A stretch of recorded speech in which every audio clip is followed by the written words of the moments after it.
歡迎收聽和你看天下呢條片，我想講翻啲香港新聞，就係講下成哥李嘉誠。大家知道啦，成哥啱啱將巴拿馬運河嘅經營權就賣咗俾美國貝萊德牽頭嘅財團嘅。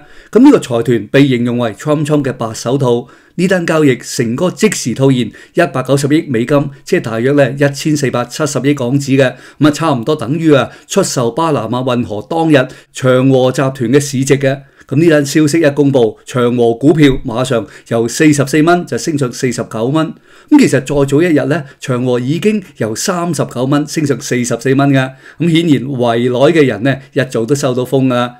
呢單嘢據聞咧係成哥親自拍板嘅。總之，成哥嘅策略係十分清楚噶啦，就將呢啲麻煩嘅生意咧賣咗佢，安安樂樂就再唔使理地緣政治嘅風險啦，亦順便套現一大筆錢啦。跟住咧，Trump 就公開講啦，已經成功奪取到巴拿馬運河啦，就話美國咧一定可以再偉大嘅。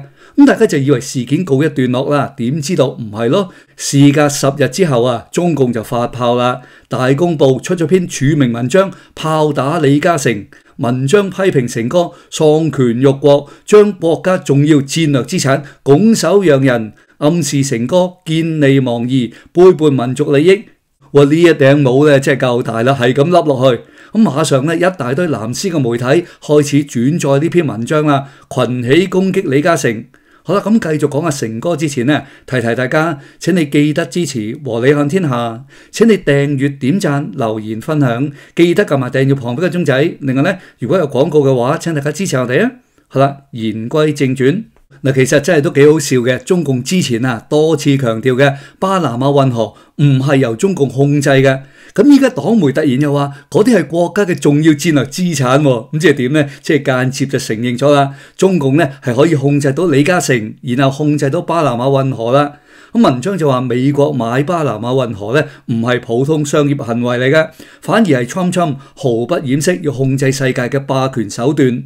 大公報文章話巴拿馬運河係全球航運嘅咽喉全球6成海運係行經呢條運河嘅，其中中國貨船佔咗21%。中國同拉丁美洲嘅地區好多貿易都係行經嗰度嘅。巴拿馬運河被美國化同政治化之後呢，美國一定另有政治目的嘅，以後中國航運貿易就會受制於美啦。文章係咁寫如果美國一旦實施選擇性嘅限制流量我估計咧，例如每一年咧淨係俾某一個 quota 中國咁啦，咁就唔俾咁多中國貨輪使用呢條河啦。可能呢啲就係叫做選擇性限制流量啦，又或者加徵政治附加費等等手段咧，咁樣中國嘅物流成本同供應鏈咧將會面對好大風險啦。完成咗呢單交易之後咧，貝萊德就已經可以控制到全球10% 貨櫃碼頭嘅，成為世界3大港口營運商噶啦，打入三甲之列噶啦。貝萊德咧完全可以配合到美國打壓中共嘅，咁就會提高中國貨運嘅成本，擠壓中國航運業嘅佔有率。今次李嘉誠因為美國嘅交易咧，令中共多年經營嘅港口網絡出現重大缺口，就令中共海外發展嘅利益咧，俾美國蠶食咗。美國咧將會以今次嘅交易作為範本就通過政治施壓向全世界收購港口嘅經營權然後控制世界更加多嘅關鍵港口，並且咧用長臂管轄手段實施打壓，令中國嘅船隻無處可靠嘅。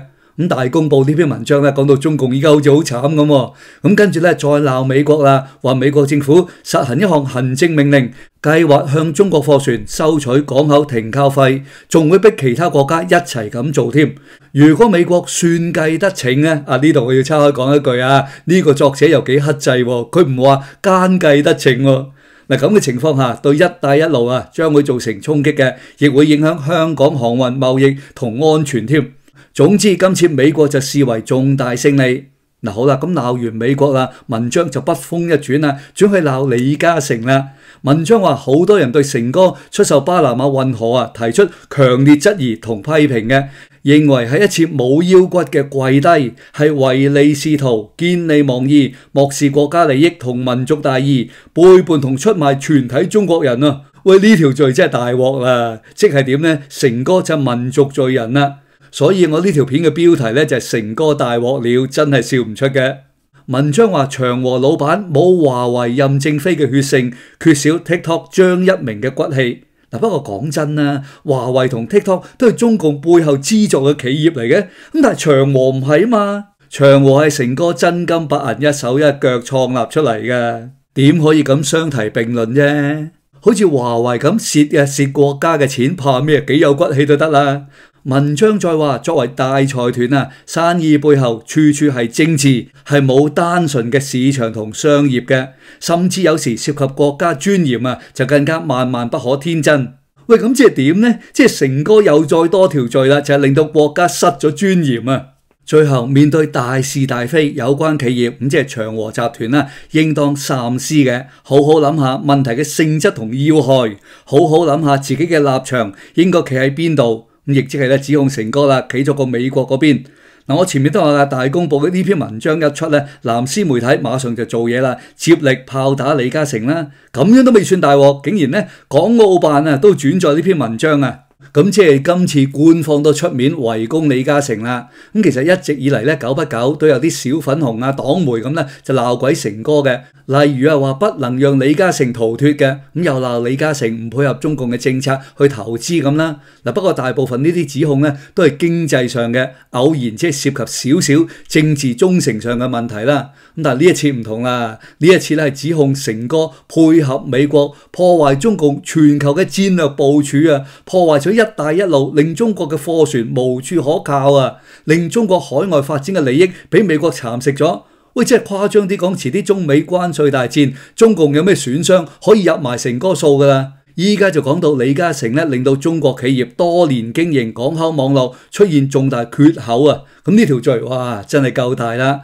OK， 問題嚟啦，中共點解突然炮打李嘉誠呢？第一，當然啦，阿黨或者阿主席咧吞唔到啖氣，中共高層可能真係覺得咧成哥唔啱嘅，出賣咗中共利益啊。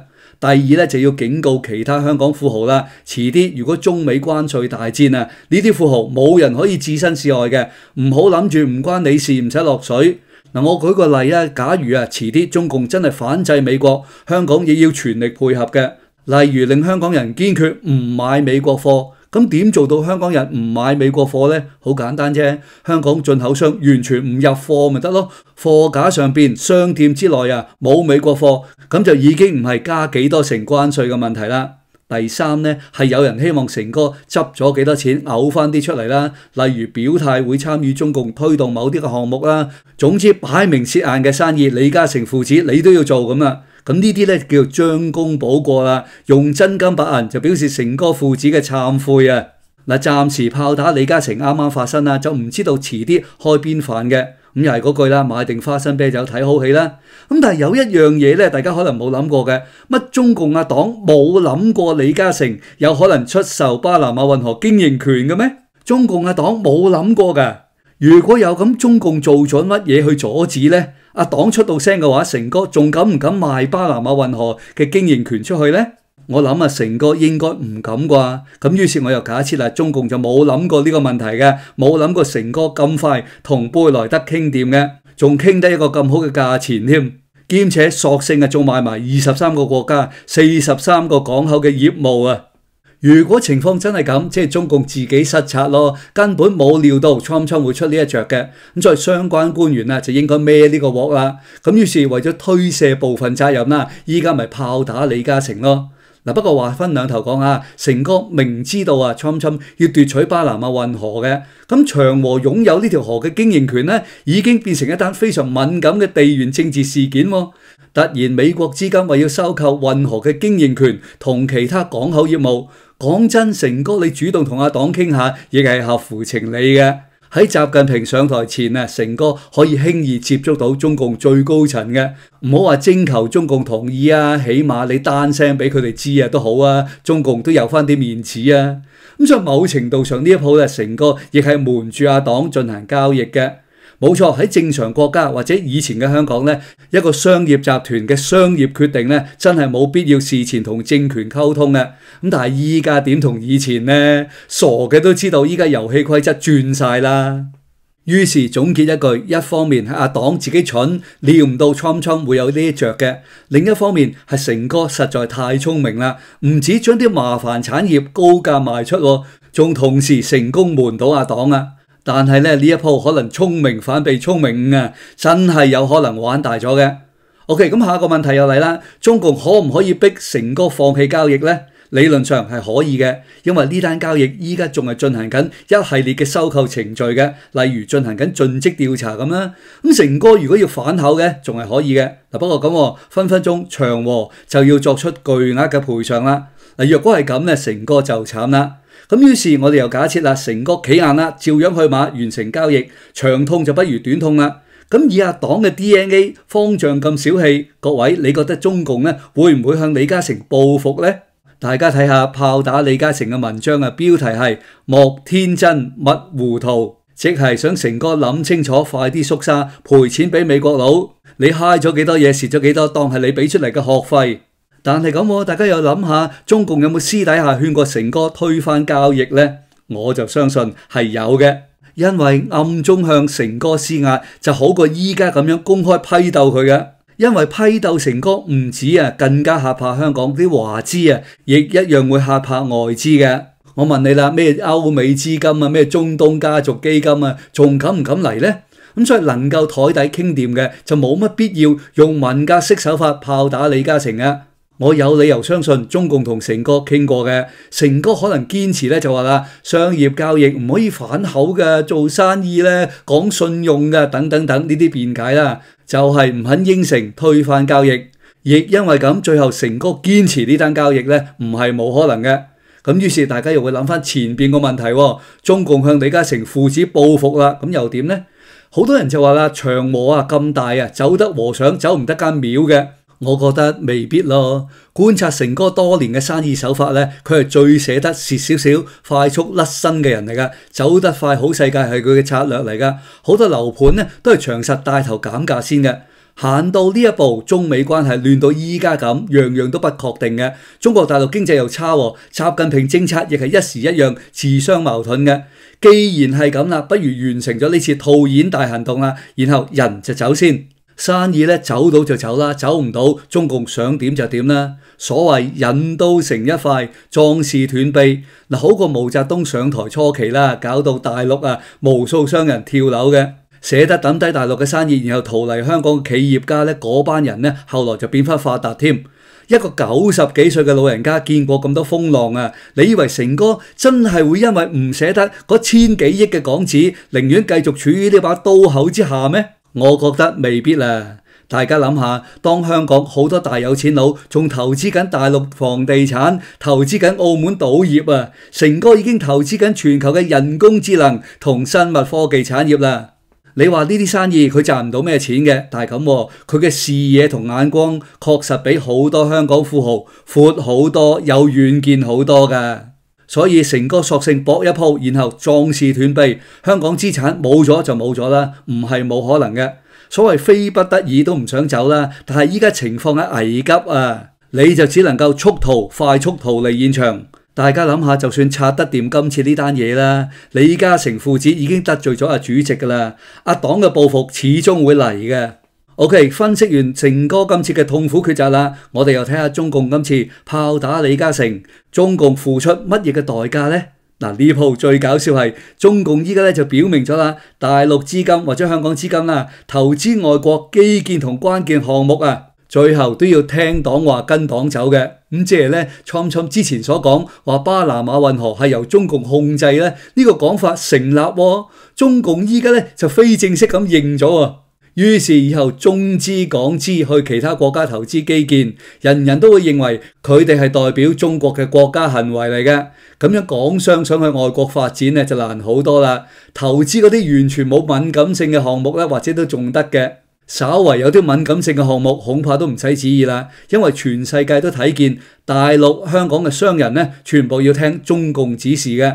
除非高度依賴中共嘅國家啦，明知俾中國控制都冇辦法嗰啲啦，咁就一定要接受中資港資啦，否則其他國家一定有好大嘅顧忌嘅。仲有另一個係重點嚟嘅，就係影響習近平嘅心理。大家知道啦，習近平咧就一直唔信任民營企業嘅，所以就大搞國進民退啦。咁依家唔掂啦，為咗救中國經濟，唯有咧百般唔情願咁氹翻啲民企啦。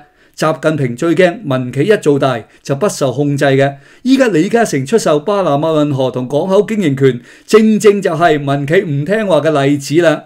各位咩唯利是圖、見利忘義、漠視國家利益同民族大義啊，唔止係鬧成哥嘅。喺習近平心目中，民企老闆個個都係咁。所以只要中國經濟一旦有起色，習近平一定控制唔到打壓民企呢個 DNA 嘅。我就形容大陸嘅民企係一隻走地雞，為咗啲雞嘅肉質好啲，賣嘅價錢高啲，雞籠呢就可以俾隻雞落地下走動一下啦，咁自由一下。咁但係時間一到呢，馬上隻雞都要翻入個籠嘅，養到夠大呢，結果都係被劏嘅。呢一次李嘉誠成哥咧，實在亦好無奈嘅。呢個巴拿馬運河經營權同嗰啲港口嘅業務咧，賣又死，唔賣又死嘅。冇錯，個文章亦真係講得啱嘅。今時今日仲點可以純粹做一個商人呢？呢一次李嘉誠下一步點走，而又得出乜嘢嘅結局呢？將會成為中國商人最佳嘅歷史案例啊！成為日後中國生意人面對政權嘅參考。嚟到呢度都係呢句啦，希望大家繼續收聽和你看天下。喺呢條片下邊應該有超級感謝嘅符號嘅，好希望大家 click 入去支持我哋，拜拜。